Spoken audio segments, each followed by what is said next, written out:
Graham Cantwell, Anton, is a new Irish thriller which begins in County Cavan in the early 1970s and then takes us to Belfast, Paris and back again. It stars Gerard McSorley as a local lawman, and in the role of Anton, Anthony Fox, who also wrote the screenplay. Anton returns to Cavan after being at sea, and he couldn't have picked a worse time to come back. Bloody Sunday has just happened and feelings are running high along the border.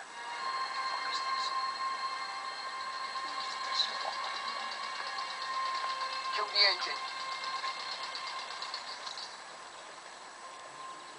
Papers. When you remove the gun.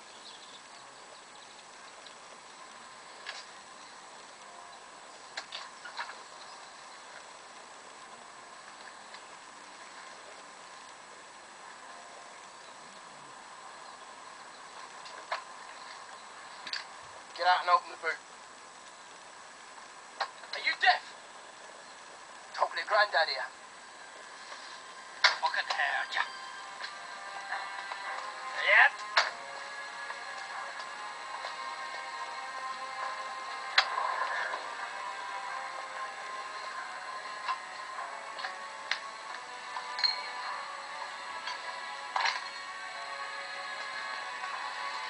Pick him up. Oi! Back in the fucking car! Back in the car! Bastard.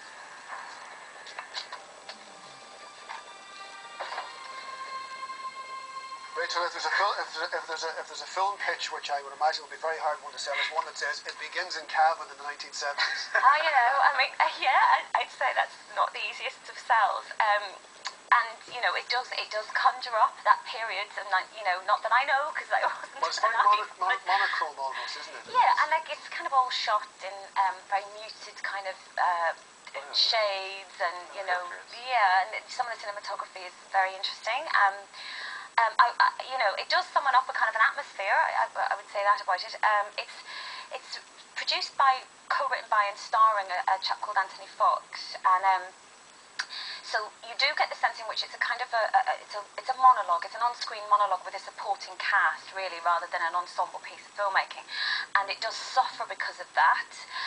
Because the character of Anton is kind of, I'm not quite sure. I mean, I think he's meant to be some kind of Che Guevara kind of character who's kind of moving through 4 years of the Troubles and goes to Paris and, you know, experiences sex and drugs, and then comes back to Cavan and ends up in a shootout with the local constabulary, played, I have to say, brilliantly by Gerard McSorley, who is, as ever, just burns up the screen and is stunning. McSorley's great. He is great at being scary, isn't he? He's great at being intelligently scary. Yeah. You know, he's just a very intelligent actor. I mean, I would say that it's a one-person monologue, which is essentially what this is. It kind of falls apart because of that for me. Even your antennae were out, I know, because you were questioning even the dialogue of the soldiers there not being accurate.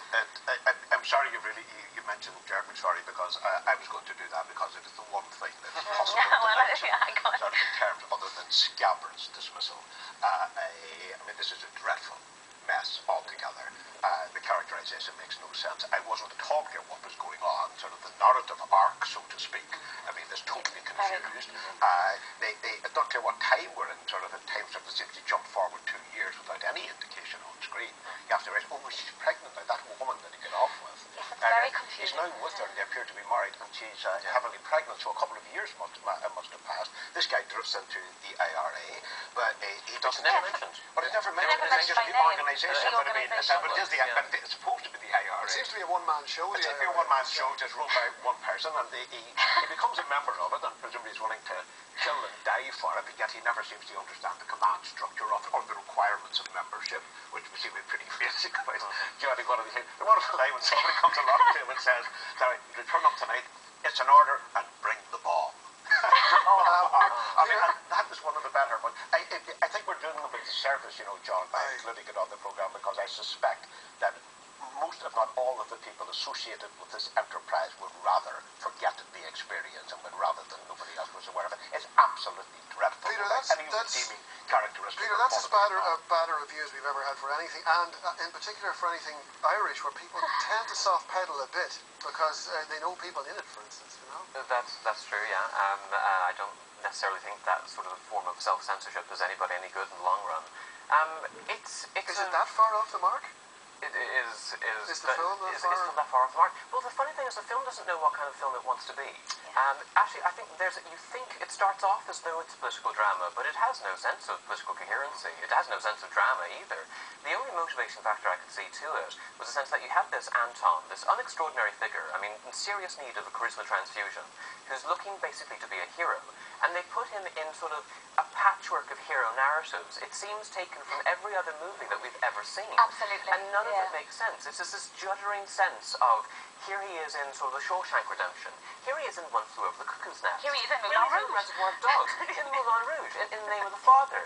Here he is as the Bourne Supremacy guy, towering over his pursuers. And it's just this big montage of what should be heroic moments that make no sense at all. There's a really strange bit, isn't there, where he escapes from the psychiatric wing of the prison he's put into for IRA activity, and he comes out and there's the Shawshank moment where he escapes and he's caught in this beautiful shot of him standing in the rain, and then he goes into the public toilet and he shaves, but he doesn't cut his hair. And you're thinking, okay, if you want to be invisible, why are you? My favourite moment is when they're on the practice ground and they're testing out their munitions, and he blows up a cabbage and he turns to his friend and he says portentously, "The next one will be bigger." I thought, does he mean the vegetable or does he mean the Enough. Anton goes on a nationwide release on Friday.